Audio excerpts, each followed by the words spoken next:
Boa tarde a todos, dando continuidade ao nosso curso. A gente tem o privilégio e a honra de receber aqui o Dr. Ricardo Zordan, que é um urologista incrível, tem ideias excepcionais fora da urologia e da medicina também.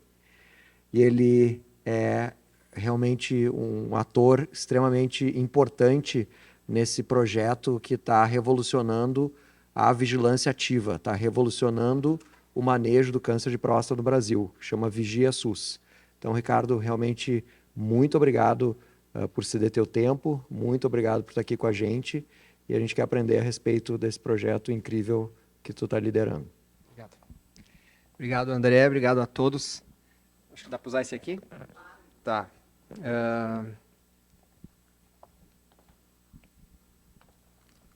Na verdade, eu não vou ensinar nada de câncer de próstata para vocês, tá? Esse projeto surgiu há cerca de 8 anos, a ideia de fazer uma corte brasileira, porque nós não temos uma corte de vigilância ativa no Brasil. É melhor, no Hemisfério Sul, nenhuma corte foi publicada até hoje, né?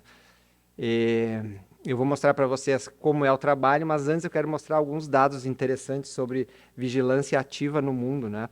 Porque vocês estão aqui fazendo um curso de especialização e certificação em cirurgia robótica para se tornarem expoentes dentro dos seus serviços de urologia. E um serviço de urologia, para ser um serviço expoente, ele tem que ter no serviço o tratamento da doença metastática, novos tratamentos hormonais, novas manipulações, tem que ter pesquisa, tá? Tem que ter o tratamento robótico, tem que ter a radioterapia, mas se não tiver também a vigilância ativa para oferecer para os pacientes, não é um serviço de excelência, né? Nós temos que saber como fazer isso dentro dos nossos serviços e a quem indicar e como indicar. E eu quero mostrar para vocês o que mudou também nos últimos anos em relação à vigilância ativa. Só para vocês terem uma ideia, tá? Em 2022, no mundo, nós tivemos 1.470.000 novos casos de câncer de próstata. E as estimativas, principalmente com o envelhecimento da população e talvez algum disruptor ou coisa parecida que nós não identificamos, a projeção é que esse número quase dobre de câncer de próstata, né? Em torno de 2,5 milhões de casos novos de câncer de próstata daqui 20 anos. Tá? Então nós vamos ter que estar preparados para atender toda essa demanda. Para vocês terem uma ideia, no Brasil, o câncer de próstata é a neoplasia mais incidente no homem. Olha, é mais do que o triplo do segundo colocado, não um câncer de pele, né? E um câncer, uma neoplasia sólida. E o câncer de colo retal está em torno de 9%, enquanto o câncer de próstata acomete 30% dos homens ao longo da sua vida. Isso no nosso país. E esses números nós temos que ter sempre em mente. Entretanto, né? Se vocês olhem esse gráfico incrível, né? Ele mostra que a incidência do câncer de próstata ela é enorme, mas ao mesmo tempo a letalidade não acompanha essa incidência. O câncer de próstata ele é muito menos letal. E se vocês olharem a diferença entre a letalidade e a mortalidade do câncer de pâncreas, a gente nota essa diferença, né? E essa diferença de letalidade ela se deve basicamente por conta das apresentações iniciais do câncer de próstata. Na década de 90, quando o Catalona lá instituiu a ideia do rastreamento baseado em PSA, houve um boom de diagnósticos de doenças iniciais potencialmente curáveis, houve um boom igualmente, uma explosão de tratamentos cirúrgicos e radioterápicos, mas a queda na mortalidade não acompanhou. E lá em 98, o Lawrence Klotz, ele, baseado naqueles dados de autópsias que mostravam que o tumor de próstata acompanhava o idoso sem causar a morte, quando o óbito foi por outras causas, levantou um alerta de que nós estávamos diante, após o início do rastreamento, diante de um caso clássico de overtreatment, né? De overdiagnosis e overtreatment. Então, nós estávamos tratando desnecessariamente os tumores. E o Klotz, lá em 98, quando ele começou nos primeiros casos da vigilância, a ideia era a seguinte: Vamos dar chance para saber se esse tumor efetivamente vai evoluir agressivamente e se vai valer a pena nós fazer o tratamento dele tardiamente. Tá? Claro que, dependendo dessa apresentação inicial, nós vamos descobrir que a doença com características menos agressivas, elas tendem a evoluir mais lentamente. Então, se nós olharmos ali em conta do grau patológico, principalmente o ISUP1, né, o Gleason 3+3, se o volume tumoral for pequeno na nossa análise com ressonância, no toque, né, e na biópsia, porque uma biópsia com vários sextantes acometidos por tumor sugere que tu tem um tumor de grande volume, né? Tumor na base, no terço médio e no ápice, a gente sabe que a tumor tem um tamanho maior. Os níveis de PSA também indicam isso, mas esses critérios eles colocam para nós aqueles dados do D'Amico, que é doença de muito baixo risco e de baixo risco, ou seja, até T2A, PSA menor do que 10 e o ISUP1, tá? Mas tem que se levar em consideração também, quando nós vamos propor um tratamento agressivo para o paciente, a expectativa de vida, né? Se o paciente tem menos tempo menos do que 10 anos de sobrevida, não vale a pena tu submeter ele a um tratamento radical. Se ele tem outras comorbidades, e o principal avaliação, né, na hora de escolher um tratamento é a história familiar. Nós já sabemos que um paciente que tem um familiar de primeiro grau com câncer agressivo antes dos 60 anos, ou vários vários familiares acometidos, são pessoas que têm um risco maior de ter uma doença agressiva. Obviamente que esse dado, vou antecipar aqui, esses dados eles não tiram a possibilidade do paciente fazer a vigilância ativa. Todo mundo, quando nós estamos falando, quando eu for mostrar os dados da pesquisa para vocês, quando nós estamos falando em qualquer lugar do Brasil, sempre tem alguém que levanta a mão e diz, mas tu faz vigilância ativa quando ele é um paciente jovem e tem um fator genético positivo, um BRCA? Nós paramos e avaliamos todas as outras coortes do mundo, nunca foi testado. Então significa que é seguro, mesmo que ele tenha. Porque ter um fator genético envolvido só aumenta a chance dele sair da vigilância ativa. Ele não piora o prognóstico do paciente em termos de sobrevida, câncer específico e progressão para metástase. Mas falando nisso, então, quando nós vamos ver a patologia do paciente, a apresentação inicial, aparentemente nós estamos na frente de duas doenças distintas, nas quais a patologia é igual, a cara da doença é igual quando a gente olha na lâmina. Nós temos ali um Gleason 3+3, PSA baixo, mas uma acompanha o paciente para o resto da vida e a outra cresce e vira tumor de próstata. São esses pacientes que nós gostaríamos muito de descobrir qual deles a gente deveria tratar ou não, porque no momento que tu trata alguém que não precisa, tu comete um erro, e no momento que tu deixa de tratar alguém que precisa, também o faz, tá? Só para vocês terem uma ideia, esse slide é muito interessante, né? Esse aqui é só casos norte-americanos de baixo risco, os tratamentos que foram feitos. Em 2014, aproximadamente 22-25% dos pacientes se submetiam à vigilância ativa nos Estados Unidos em comparação com os outros tratamentos. Em 2021, o paciente chega no consultório médico com o ISUP1, 60% deles vão imediatamente, sem dúvida, para vigilância ativa. Isso está se tornando frequente no mundo e no hemisfério norte, sendo que vigilância ativa hoje é padrão ouro no tratamento do paciente com ISUP1, sempre. Então, quase que já está se tornando errado nós não indicarmos vigilância ativa quando o paciente tem o Gleason 3+3. Para nós isso é muito ruim, porque nós vamos deixar de operar algum paciente para ficar fazendo a avaliação. Mas os pacientes, nós sabemos que 50% desses pacientes vão evoluir para um tratamento definitivo dentro de 5 anos, então nós não vamos perder esses pacientes. E no momento que nós nos tornarmos referência em vigilância ativa para ISUP1, todos os pacientes que serão tratados vão estar no consultório da gente, tá? E nós é que vamos fazer o tratamento deles a posterior. Quem é que são os candidatos, né? Basicamente é um paciente de baixo e muito baixo risco, né? Então, Gleason 3+3, já sabe, em alguns centros, né, basicamente no Canadá, né, lá com o clots, ele inclui, a gente chama de gray zone, os pacientes que têm um ISUP2 intermediário favorável, PSA menor do que 15 ou menor do que 20, o Gleason 4 e que tenha menos de 15% de Gleason 4 na amostra e menos de 2 fragmentos da biópsia.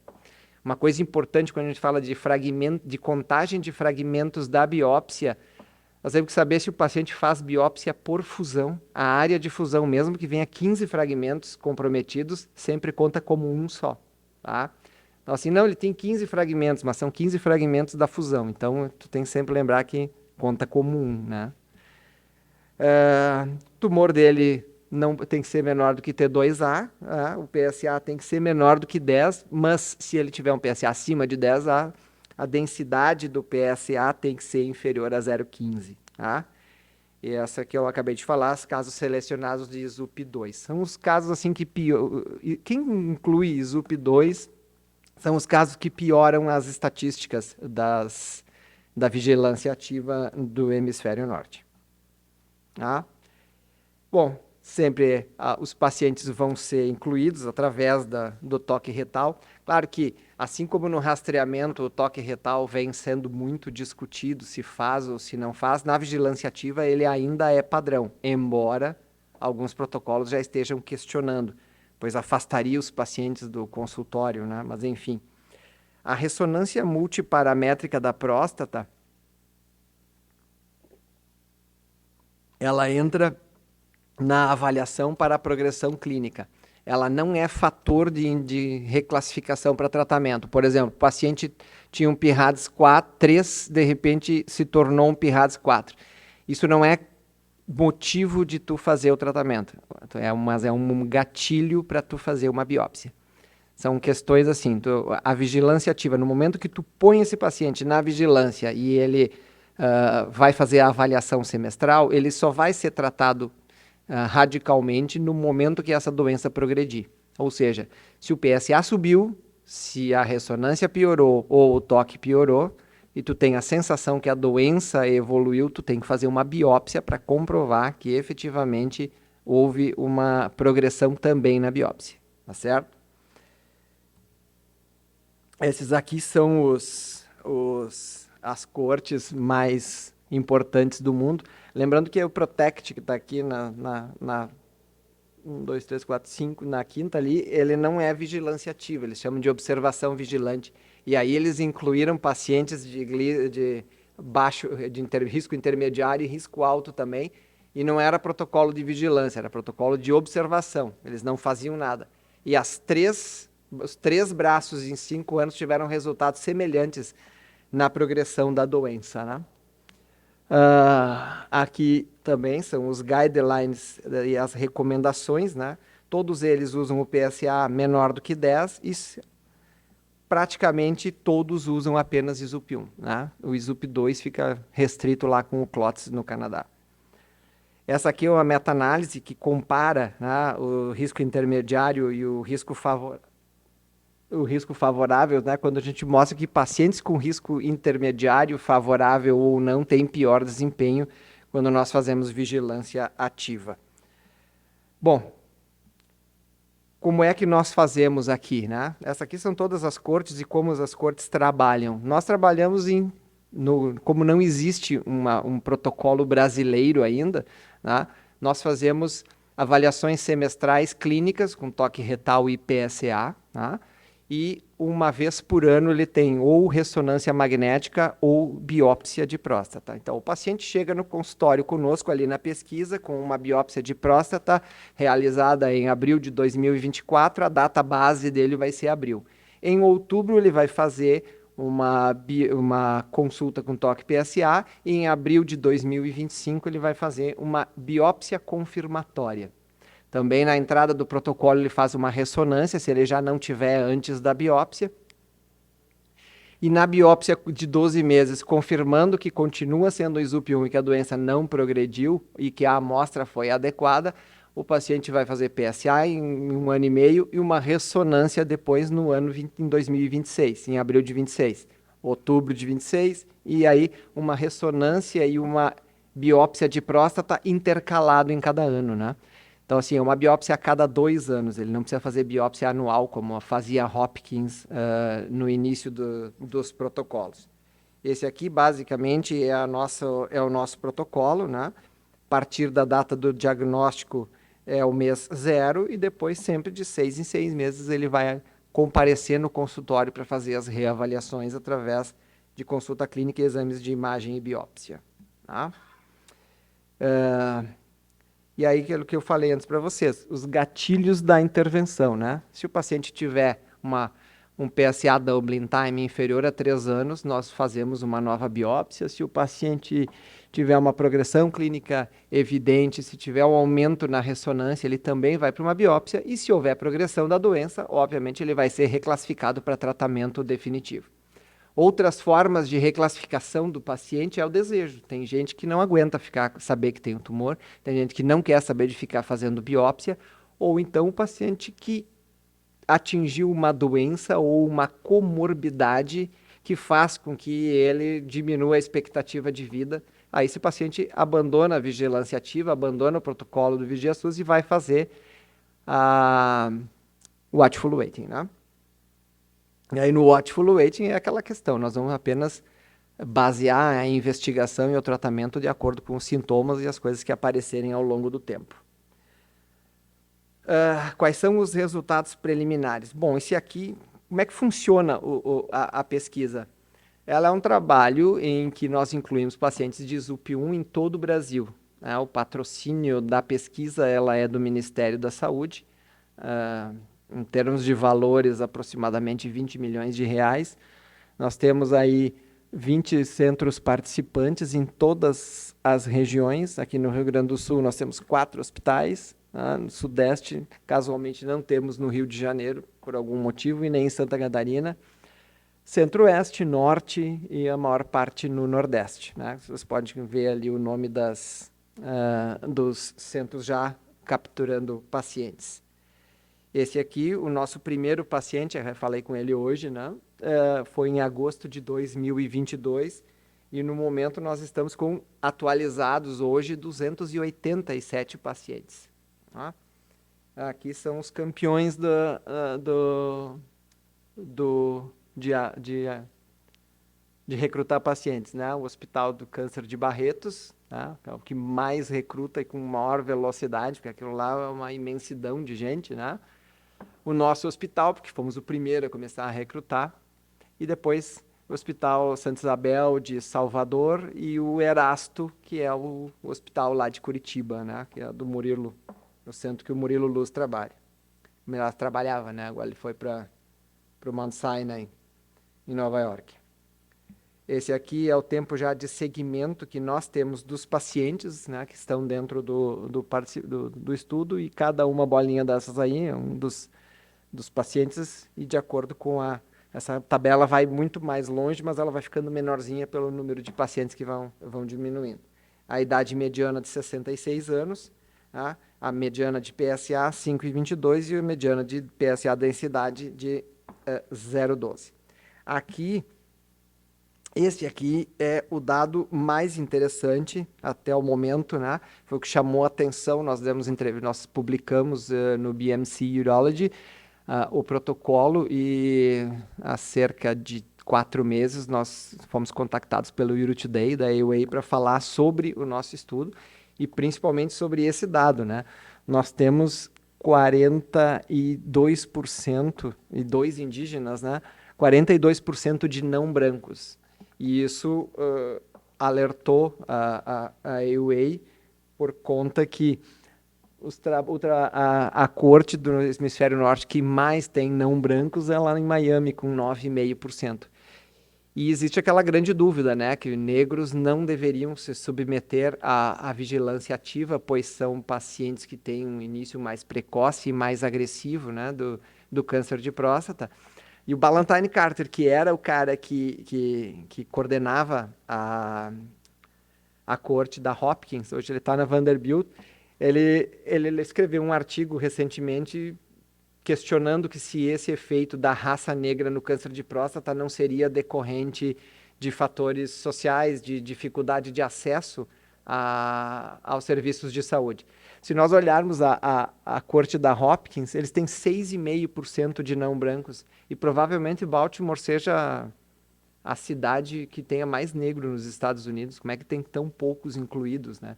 Então, é a pergunta que ele fez naquele artigo e que nós fazemos agora. Então, talvez, colocando uma corte de vigilância ativa com 42% de não brancos, nós consigamos ter uma resposta acerca de que negros efetivamente podem ou não podem ter. Nós fizemos assim, só para como funciona. No momento que o paciente tem o diagnóstico de ZUP1 e é referenciado para um dos centros participantes, o centro acolhe o paciente, tem a assinatura dos termos de consentimento, eles pegam blocos de parafina e lâminas e as imagens em Daikon via internet, eles fazem upload para nós e mandam os blocos via LogLife, que é uma empresa de transporte de material biológico. E nós fazemos revisão central com a uropatologista aqui no hospital, que é a Carmen Estivalé, que vê todos esses casos, né? Nós tivemos 152 pacientes que já fizeram ressonância magnética e que foram revisadas pelo Ivan Pedrolo. E nós temos uma discrepância de coleta, de aquisição de imagens, de qualidade de imagens e erros de PIRADS, ou seja, os radiologistas de outros centros do país têm resultados discrepantes com doenças menores e doenças maiores nos laudos quando foram revisados pelo Ivan. E a patologia tem esse mesmo problema, tá? Na literatura, se aceita até 9% de discrepância interobservador. E nós temos 24%. E eu lamento informar que nós temos laboratórios aqui de Porto Alegre que tiveram 100%, que deram ISUP1 e, na verdade, já eram 3+4 e os pacientes nem entraram no estudo. Para vocês terem uma ideia, assim, de como estamos assim ruins na patologia no país, tá? Isso levantou uma luz lá na Sociedade Brasileira de Patologia e vai ter alguma coisa para tentar padronizar a patologia geral, principalmente no quesito de avaliação do câncer de próstata, tá? Então, aquilo que eu falei para vocês, quais são as perspectivas da vigilância ativa e o que nós estamos propondo com o estudo junto ao Ministério da Saúde. Nós perguntamos assim, pô, vocês estão fazendo um levantamento e o nome do estudo é Vigia SUS, mas vocês estão coletando dados dentro do Moinhos de Vento, que é completamente diferente da estrutura que é oferecida no SUS. Bom, o Moinhos de Vento a gente sabe que funciona a vigilância ativa, nós fazemos isso aqui já há muitos anos aqui dentro. E o SUS a gente não sabe como funciona no Brasil para a gente tentar fazer, porque tem todas as dificuldades, os preços das coisas para oferecer para os pacientes, e o Moinhos de Vento hoje é o grupo controle do nosso estudo. Tá? A tendência das diretrizes mundiais em termos de oferecer vigilância ativa tornam talvez em algum momento no futuro, para a ISUP1, a vigilância ativa como obrigatória. Tu só vai explicar cirurgia e radioterapia para esses pacientes para dizer que eles podem ter um tratamento de vigilância sem ter os efeitos colaterais desses mesmos tratamentos, né?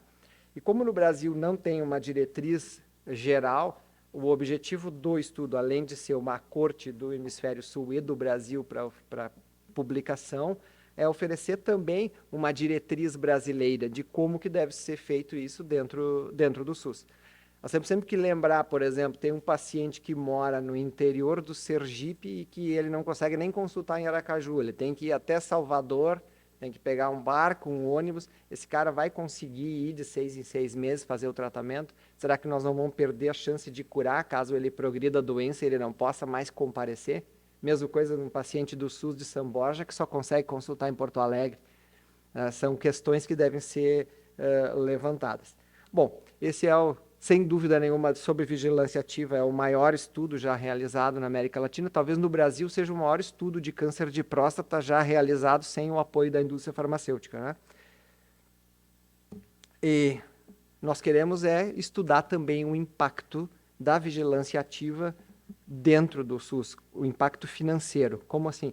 Um paciente que tem, que vai para uma fila de radioterapia ou uma fila de cirurgia dentro de um hospital do SUS, é um paciente que tira uma vaga de um câncer de mama que precise de radioterapia imediata, ou horas de sala, ou leito cirúrgico. Ou seja, tu vai fazer um tratamento eventualmente desnecessário e a esposa do paciente que está lá sendo tratada está com a doença esperando para ser tratada, e isso tem um impacto financeiro. E o quanto que nós, tirando esses pacientes da fila de tratamento, vai economizar para o SUS, fazendo a comparação com os valores que são gastos no SUS para esses tratamentos. Né? Então, além disso, só para complementar mais sobre o estudo, nós estamos fazendo análise genômica do PTEN através de imunistoquímica, né? E se esse exame, por exemplo, em imunistoquímica, é muito barato de ser feito e ele oferecer um fator prognóstico para nós, dizer, ó, quem expressa ou não PTEN deve ou não ser operado, é mais um dado que vai vir junto com a análise desse estudo. Então, pessoal, para dizer para vocês assim, um dos objetivos do estudo e que o Ministério pediu para nós apresentarmos é fazer com que a comunidade médica também saiba que existe esse tratamento. Né? Agora, lá no Congresso de Uro-Oncologia do Maluf, lá em São Paulo, eu apresentei os dados também e tivemos uma mesa redonda sobre câncer de próstata na plenária, e vários colegas vinham conversar comigo de como fazer vigilância ativa. Como é que eu faço, como é que eu sei, eu tenho medo, eu não tenho, como é que eu vou deixar um paciente com o câncer e tal. Então, um dos objetivos e um dos estudos que nós fazemos é assim, antes de iniciar o recrutamento de pacientes no centro, todos os urologistas e oncologistas preenchem questionários sobre como se sentem para fazer tratamento. E depois que eles começam a tratar e têm o acompanhamento com os pacientes, eles respondem um novo questionário para nós ver se houve alguma diferença na percepção dos médicos em relação à segurança, à efetividade e à sua própria convicção de oferecer esse tratamento. Lembrando sempre que ele é um tratamento curativo de câncer de próstata. Mesmo que nós não tenhamos uma intervenção, ele é um tratamento que tem segurança, e na literatura, vocês viram ali naquele gráfico, né, a corte da Hopkins é um paciente em 5.000 que morreu de câncer de próstata. A segurança, a efetividade é 99,95%. Qual é o tratamento que dá esse número de segurança no tratamento? Nenhum. Acho que o quê? Morfina em alta dose e em unha encravada. Talvez seja o único que dá 100%. Os outros qualquer outro tratamento não tem essa efetividade. Nem vacina, nem... Então tá, pessoal, esse aí é o recado que eu queria dar para vocês. Excelente. Liguei, André. Zordan, só excelente, cara. Excelente perspectiva, fantástico trabalho. Acho que realmente é uma coisa que muda paradigma de como a gente encara o câncer de próstata, e do ponto de vista de manejo de população, faz muito sentido ter esse tipo de estratégia. Eu perdi algumas coisas ali. Quantos pacientes já tem no estudo que já estão... 287. E o primeiro paciente foi colocado quando? Agosto de 2022, ou seja, 1 ano e meio. E quantos pacientes desses converteram para tratamento até agora? A taxa de conversão para tratamento foi 36% de conversão para tratamento. 36% num follow-up médio de... 1 ano e meio. Não, 1 ano e meio o primeiro foi colocado. 150 pacientes já fizeram a biópsia confirmatória. 36% deles mostraram evolução da doença. Ou o diagnóstico errado, né, da primeira vez. O diagnóstico errado é antes deles entrarem em vigilância ativa.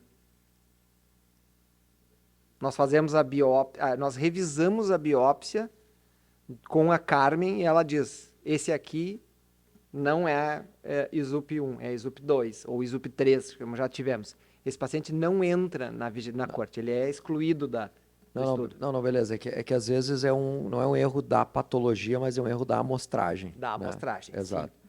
Então, a outra pergunta é: todas as biópsias de diagnóstico são biópsias de fusão ou não? A maior parte, fusão ou fusão cognitiva. É que tem pacientes do SUS, Aham. então o protocolo não exige biópsia de fusão.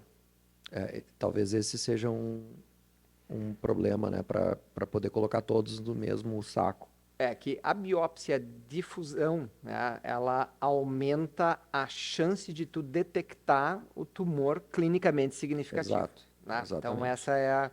Então assim, quando tu pega um paciente com biópsia de fusão, casualmente ele acaba ele já é um paciente que tem uma lesão na ressonância e ele é um paciente que tem uma doença maior e vai ser diagnosticado como um Gleason, como um ISUP 2, 3 ou, né, uma doença mais agressiva, ele acaba não indo para ressonância magnética, para vigilância ativa.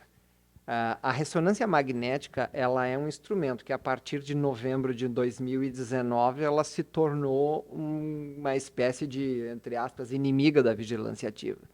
Porque PIRADS 1 e PIRADS 2 têm 4% de chance de ser doença clinicamente significativa, ou seja, se tu fizer biópsia em todos os PIRADS 1 e 2, tu tem mais chance de diagnóstico de ISUP1. Como não se faz mais biópsia em PIRADS 1 e 2, a gente não faz, a não ser que o PSA densidade seja muito elevado, tu acabou diminuindo o diagnóstico. Com a ressonância, tu diminui os diagnósticos de ISUP1. Então, vocês entenderam o entre aspas de ser inimiga, né? Tu acaba tendo menos diagnósticos, o que é bom para o paciente, né? Sim. E com relação a essa questão de avaliação genômica, né? Falou que uma das perspectivas é fazer análise genômica desses espécimes de biópsia. Sim. Qual o teste que está se pensando em fazer? Não, nós estamos fazendo apenas a imunohistoquímica de PTEN, que é um exame barato para o SUS, né?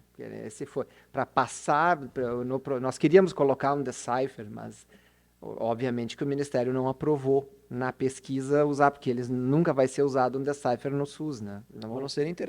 Isso que não seria interessante, de repente, abordar uma dessas empresas justamente para ter dados de população latina ou uma população afrodescendente num número que não tem nos Estados Unidos, por exemplo? Esse trabalho já está, o trabalho de prospecção para esse estudo já está rolando. Não, Aonde? com essa base de dados, nós vamos usar essa base de dados e vamos propor esse segundo para tentar um endpoint em cima dessa análise. Porque nós temos os dados, nós temos as biópsias, nós temos Mas todos os blocos aqui, né? propondo para quem? Hã? Para quem? Propor para quem? Nós, nós estamos propondo, eu ainda não tenho esse dado, que quem está falando isso é o Pedro. Mas esse protocolo a gente vai fazer. Vamos ver se vai ser aceito lá no PROAD, né? Não, mas não precisa PROAD, porque dá para conseguir dinheiro de fora para fazer isso. O nosso problema não é isso. É que quando tu faz o trabalho pelo PROAD, eles são donos dos dados, então nós temos que propor pro PROAD para eles liberarem que nós utilizemos os dados para poder fazer esse tipo de trabalho. Então nós temos que primeiro nós temos que aprovar, buscar a autorização para fazer isso. E aí depois ir atrás da empresa para fazer essa análise. E daí todos os tecidos estão aqui na Todos. patologia do Moinhos, todos. E tem Todos. amostra de sangue de todos os pacientes também? Não. Sangue não. Nós não temos, o Moinhos não tem biobanco ainda. Interessante. Mas o PTEN é uma coisa que existe, uma relação de mau prognóstico, né, de evolução pior quando o paciente tem a expressão, só que a biópsia não tem essa correlação do desfecho com a biópsia, é isso que nós estamos buscando. Até porque se ele for um bom exame, a gente pode até vender, né? A ideia. Patentear a ideia e acabar tendo um benefício para o hospital. Sim. Não, excelente. Essa a questão, até eu acho que eu falei, mas todo mundo sempre pergunta sobre a genômica, né? Sempre, o pessoal sempre pergunta, mas se o paciente tem. É uma pergunta recorrente isso. O paciente.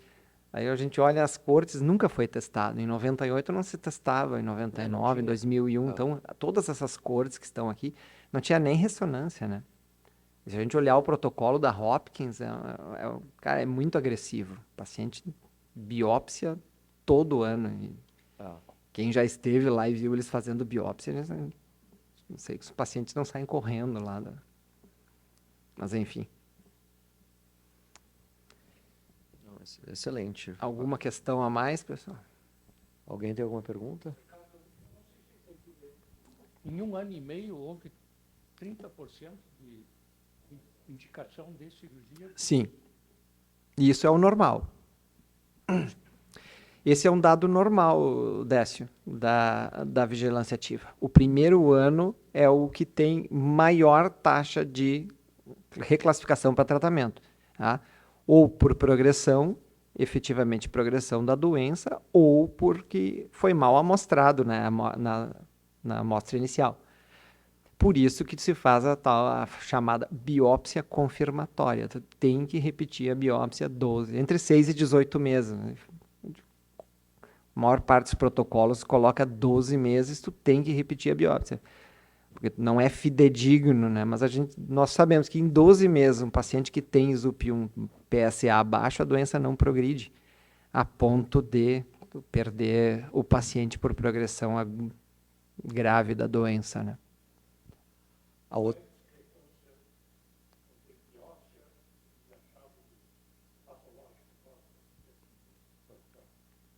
Na literatura é 53%, 50% de upstaging. Esse é um dado super comum, né?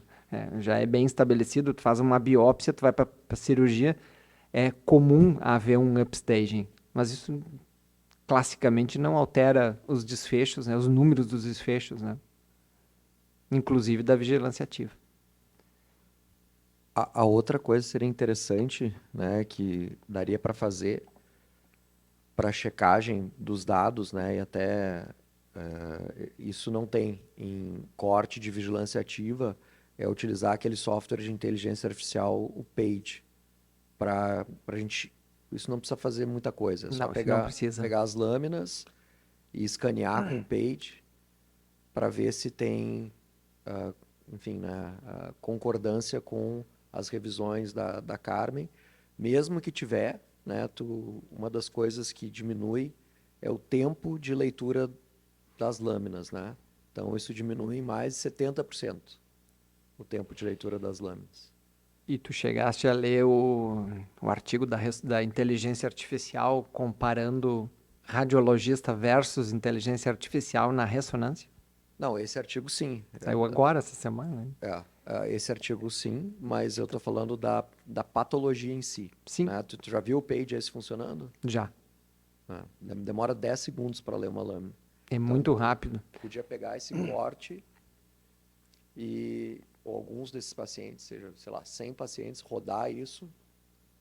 Seria interessante ter também. Tem muita coisa que dá para fazer em cima desses dados. Eu estava conversando com a Alice e com o Ivan justamente sobre isso, né? No caso da ressonância e a inteligência artificial, o resultado do artigo é que a inteligência artificial é superior à análise do PIHADS, que eles chamam de PICI, P-I-C-I, né? E foi superior no diagnóstico do câncer de próstata do que os radiologistas avaliando pelo PIHADS. Só que o problema é que tu demora 70% a mais para laudar o exame quando tu usa a inteligência artificial. Esse que é o problema. Mas é diferente do PAGE, esse da patologia. Sim, é outra história. Justamente da patologia é espetacular. A gente podia fazer isso, podia... Eu não sei como é que a gente conseguiria, tem que ver com a Carmen, ver o que a gente pode... Como consigo. A gente conseguiria esse... Não, eu consigo, só tem que mandar as lâminas para São Paulo. A gente consegue isso aí. boa, né?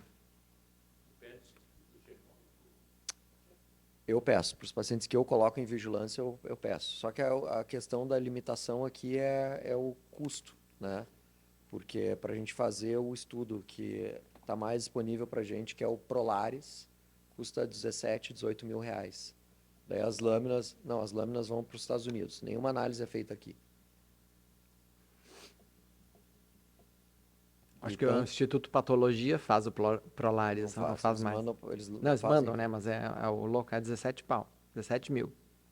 Na verdade, quem está fazendo isso é a DASA. Então, tu Sim. leva lá para a DASA, daí a DASA manda, eles são intermediários só. Sim. Daí manda para Califórnia, fazem análise lá, e daí o resultado vem para cá, demora mais ou menos umas 3 a 4 semanas para sair o resultado. Mas eu faço sim, dos pacientes que têm condição financeira, né? Não é uma garantia, né? Mas é mais uma segurança para os pacientes que, enfim, o tumor É um tem dado a mais. características menos agressivas.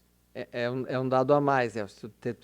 Eu falo para os pacientes, ó, tu tem mais chance de sair de uma... Se tu entrar em vigilância ativa no teu caso, tu tem mais chance de sair dela, de fazer o tratamento, né? Porque assim, os números basicamente em 5 anos, 50% dos pacientes continuam em vigilância ativa. Em 10 anos, 40% permanecem em vigilância ativa.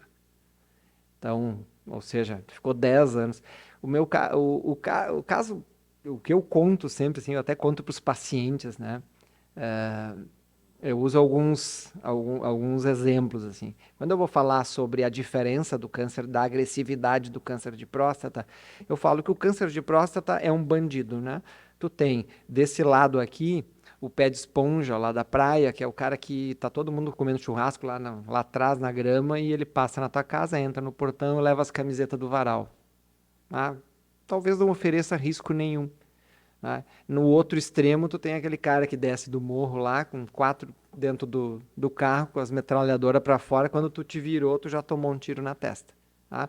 Para esse indivíduo aqui, da alta agressividade e periculosidade, tu coloca ele prisão de segurança máxima, quimioterapia, radioterapia, tratamento multimodal, reza braba, vela na esquina, entendeu?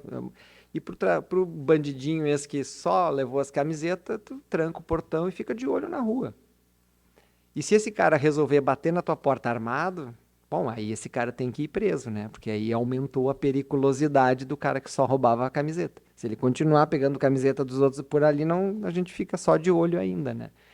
Então eu explico mais ou menos dessa forma para o paciente. E aí eu conto a história do meu primeiro paciente de vigilância ativa, que foi em 2003, que foi logo depois que eu assisti a apresentação do Klotz lá em Chicago. E aí o cara chegou, eu falei para ele o que ia acontecer, a prostatectomia radical, pode ficar incontinente, pode ficar impotente, não vai poder mais ter filhos, só que o cara tinha 47 anos e não tinha filhos ainda. E ele tinha uma namorada tóxica, uma doença, eles brigavam assim ali durante, e quando eu terminei a explicação, ele me deu uma banana assim e disse, aqui que eu vou me operar. E saiu porta fora, e a mulher gritando, né? O cara apareceu 1 ano depois no consultório, não tinha feito nenhum tratamento, nem nada. E aí eu disse, olha, existe uma forma de tratamento, que é assim, expliquei e tal. Vamos fazer uma nova biópsia. Tá. Fizemos a nova biópsia, a doença continuava igual. Tá? Terço médio à direita, PSA 7, continuava tudo igual, não mudou absolutamente nada. Mais 1 ano, doença igual. Naquela época eu seguia o protocolo da Hopkins, era uma biópsia por ano. Aí, de repente, veio com uma namorada nova, a guria engravidou, nasceu a criança, o nome da criança é Ricardo, passou mais 1 ano, ganhou outro filho. Depois de 9 anos, a doença aumentou, o PSA aumentou muito, a doença mudou de lado, foi para Gleason 7. Eu falei, acho que agora tu tá vendo que a doença cresceu, né? Nós vamos precisar tratar, né? Aí quando ele foi falar, a mulher botou a mão no braço dele e disse, o senhor nos alertou para esse momento a vida inteira e nós nos preparamos para isso, a gente sabe que tem que tratar. Bom, fiz uma prostatectomia no cara, com e quase 6 anos ele estava. Ficou com ereção, ficou continente, teve uma vida boa e ainda no final, assim, quando ele fazendo revisão, ele disse: a melhor coisa de ter esperado esses 9 anos foi que tu aprendeu a operar melhor, né? Enfim, eu não perdi o paciente, não perdi a cirurgia. Essa que é um recado também que a gente tem que dar, porque às vezes o cara quer operar, residente principalmente, os caras querem operar e querem operar. E vai chegar um momento, entendeu? Como é hoje nos Estados Unidos e na Europa, que os pacientes demandam. Eles sabem o que é um Exupium. Eu tenho um paciente que, o seu Antônio Alceu, ele era meu paciente, mas ele resolveu construir. Eu não biopsiava ele. A ressonância era Pirrados 2, eu não biopsiava. Próstata de 70 gramas. E ele, um monte de comorbidade, diabético. E o cara resolveu fazer foi num outro urologista, colega nosso, e ele fez a biópsia e apareceu um Exupium. E ele veio no consultório me mostrar aquilo, né? E ele perguntou o que eu achava, a esposa junto, eu fui falando, e aí eu falei sobre o teu caso, né? Teoricamente a gente não deveria fazer tratamento nenhum, fazer observação, fazer vigilância, se chama vigilância ativa. E a mulher olhou para o marido e disse: viu? É bem aquilo que fazem nos Estados Unidos, que nem a nossa filha disse. A filha tinha ligado para eles dizendo que o caso dele nos Estados Unidos não seria tratado. Eles já estão, os pacientes já estão sabendo disso. Então, nós temos que saber o que fazer, né? Então, o recado é esse. Fala, André. Na coorte estão testando os pacientes para mutação do BRCA? Não, nós não temos recurso para isso. Não temos. A nossa corte é a mais contemporânea que tem de todas essas aí citadas, porque nossa é a única que inclui ressonância ativa desde o início da corte, né? Então, assim, o PITEM é um plus, tá? Nenhuma corte no mundo tem de vigilância ativa, por exemplo, avaliação genética. Nós não temos recurso para isso, né? E os pacientes que converteram para tratamento, eles tinham daí doença bilateral ou tiveram progressão unilateral, na maioria das vezes? Progressão de Gleason. Um deles nós operamos essa semana, né, André? Não, sim. Um deles nós operamos essa semana. Eu ainda não recebi o anatomopatológico dele, tá? Mas ele era um paciente que em abril de 23, o PSA era 4, subiu para 7, o toque era normal e toquei o nódulo, a doença cresceu, né? Fizemos a biópsia que seria de 1 ano, né? E veio o Gleason 7. Não, beleza. Cara, excelente.